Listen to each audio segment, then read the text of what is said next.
पावसात ओली चिंब झालेली ती मुलगी माझ्या मिठीत आली आणि माझ्या भावना जागवल्यावर पावसातच मुलीला मी भेटलो आणि मग खरी गोष्ट सुरू झाली. नमस्कार मित्रांनो, तुमचे स्वागत आहे आपल्या चॅनलवर. तुम्ही जर चॅनलला सबस्क्राईब केलं नसेल तर सबस्क्राईब नक्की करा. अशाच नवनवीन कथा ऐकण्यासाठी सबस्क्राईब आणि लाईक नक्की करा. वातावरण एकदम छान झालं होतं. थोडाफार वारा सुटलेला होता आणि खूप वेळ अवकाळी पाऊस येणार होता. मी बसची वाट बघत बस स्टॉप करत थांबलो होतो. मी एकटाच होतो. बस डेपो 10 ते 15 किलोमीटर अंतरावर होते. बस थांबावरती एक छोटं हॉटेल होते आणि तिथे प्रवासी बसलेले होते, पण आज तिथे एकही प्रवासी बसलेला नव्हता. एकटाच होतो मी. 12वीचे कम्प्युटर क्लास झाल्यानंतर उन्हाळ्याच्या सुट्ट्या होत्या. सुट्ट्या आता संपत आल्या होत्या. पावसाचे दिवस सुरू होणार होते. थोड्याच वेळाने जोरात पाऊस सुरू झाला आणि पावसाला सुरुवात झाली. पाऊस थोडा जास्त सुरू झाला होता. तेवढ्यात तिथे एक अनोळखी मुलगी आली. ती पूर्णपणे ओली चिंब झालेली होती. त्या मुलीचा ड्रेस वरती होता. ती आमच्या गावातलीच होती, पण मला एवढी तिची ओळख नव्हती. फक्त लांबून बघायचो. त्या मुलीने ड्रेसवर केला आणि ती पूर्ण ओली झाली होती. तिचे जे पूर्ण कपडे ओले होते ते अंगाला चिटकून अगदी ते दिसायला लागले होते. ते बघून मी खूपच उत्साहित झालो. पावसात असं शरीर तापलं की मनात नको नको ते यायला लागलं. विजांचा कडकडाट जोरात सुरू झाला होता. बस स्टँडवरती ती मुलगी आणि मी होतो. फक्त बस यायला अजून वेळ होता. दोघेही बसची वाट बघत होतो. ती मुलगी मस्त पावसात भिजून पावसाचा आनंद घेत होती आणि माझ्याकडे बघत होती. मग काय, त्या मुलीने माझ्याकडे बघितल्यावर मलाही सिग्नल मिळाला. मग मी पण पावसात गेलो आणि त्या मुलीसोबत पावसात भिजू लागलो.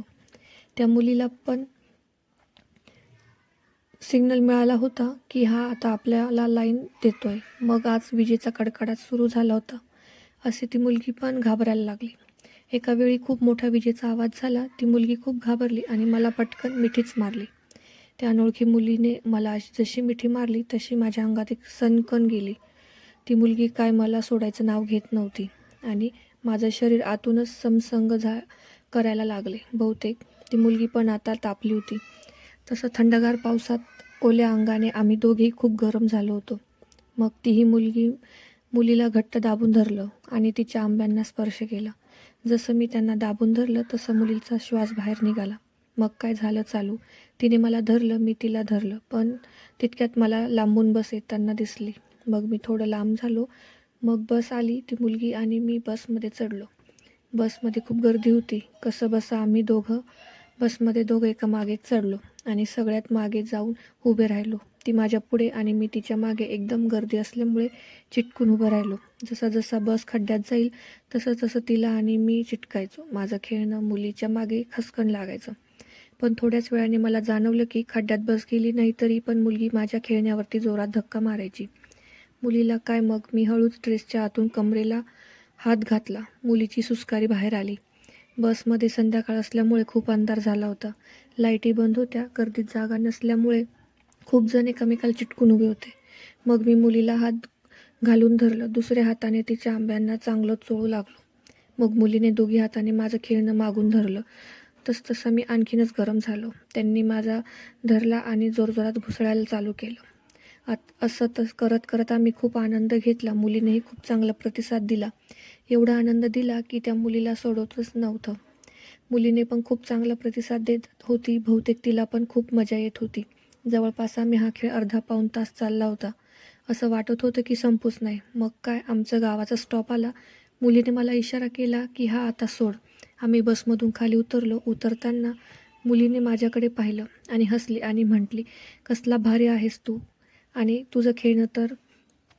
परत कधी भेट झाली तर अजून मजा येईल. मुलगी असं म्हणून लाजत निघून गेली. मी पण घरी निघून गेलो. अशी आमची भेट झाली. अतिशय अविस्मरणीय. ही कथा पूर्णपणे काल्पनिक आहे. या कथेचा कोणताही वास्तविक जीवनात कोणत्याही पात्राशीच कोणाशी संबंध नाही. या चॅनलवरील कथा फक्त मनोरंजनासाठीच आहे. स्टोरी आवडली असल्यास लाईक करा आणि चॅनलला सबस्क्राईब करायला अजिबात विसरू नका. भेटू पुन्हा अशाच भन्नाट स्टोरीमध्ये. धन्यवाद.